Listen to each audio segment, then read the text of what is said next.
श्रोता प्रेमियों, मैं राम सागर शास्त्री आप लोगों के समक्ष रखने जा रहा हूं एक प्रसंग, सुलोचना विवाह।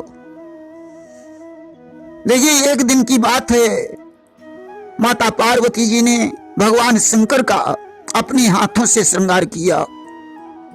गले का हार बनाने के लिए उन्होंने वासुकी नाग को शिव के गले में लपेट दिया। वासुकी के शरीर पर अत्यधिक दबाव पड़ा, जिससे उनकी आंखों में आंसू आ गए। 2 अश्रुबिंदु टपक कर पृथ्वी पर गिर पड़े, जिनसे 2 कन्याओं का जन्म हुआ। वासुकी उन कन्याओं को लेकर पाताल लोक को चले गए।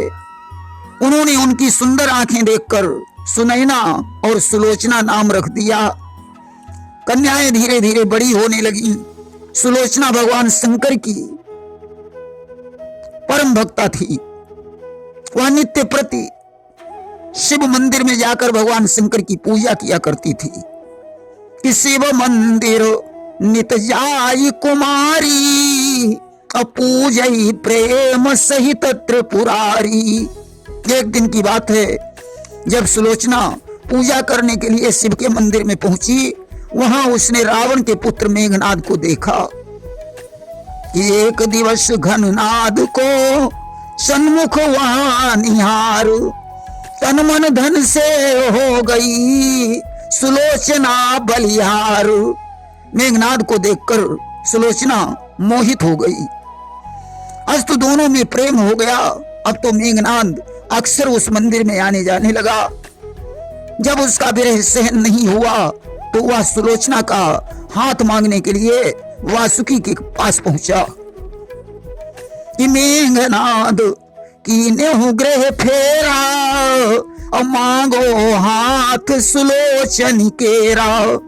वासुकी ने कहा, मेघनाद, तुम राक्षस कुल के हो और मैं नागवंशी राजा हूं, इसलिए ये अंतरजातीय विवाह नहीं हो सकता है। कि वासुकी कहेऊ जोड़ नहीं साजा, और तुम राक्षस हम पन्नग राजा।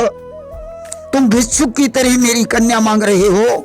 ये कन्या है, कोई भीख नहीं है जिसे दे दिया जाए।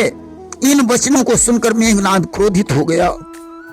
उसने कहा, राजन, इतना याद रखना, इस विवाह के लिए मुझे चाहे कुछ भी करना पड़े, परंतु सुलोचना का विवाह यदि होगा तो मेरे साथ ही होगा, अन्यथा इसका विवाह ही नहीं होने दूंगा। मैं जा रहा हूं, परंतु शीघ्र वापस लौटूंगा। तुम कितने शक्तिधारी हो, मैं तुम्हारी ताकत भी देख लूंगा। सुलोचना को मैं हृदय से अपनी पत्नी मान चुका हूं। आज तो वही मेरी चिर संगिनी बनेगी।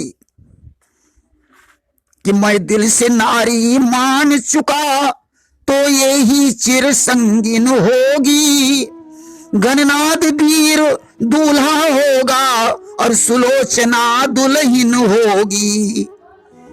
अब तो गणनाद ही दूल्हा बनेगा और सुलोचना दुल्हन बनेगी।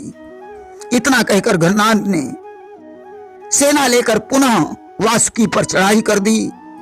राक्षस और नागों की सेनाएं एकत्रित हो गईं।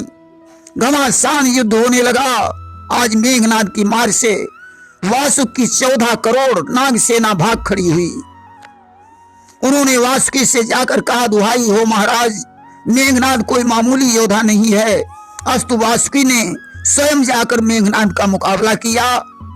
मेघनाद के बाण से राजा वासुक बेहोश हो गए।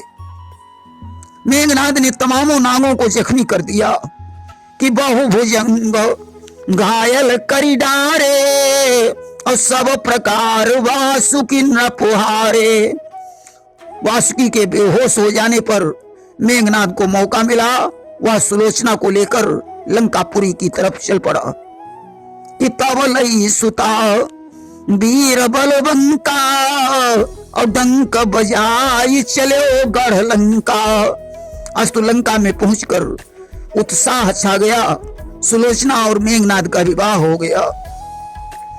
कि छायो लंका परम उछाहू, मेघनाद संग भयो विवाहू। विवाह के बाद मेघनाद और भी बलवान हो गया।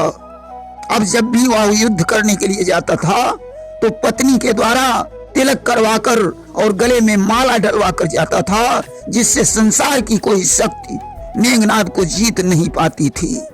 प्रेम से बोलिए वृंदावन बिहारी लाल की जय।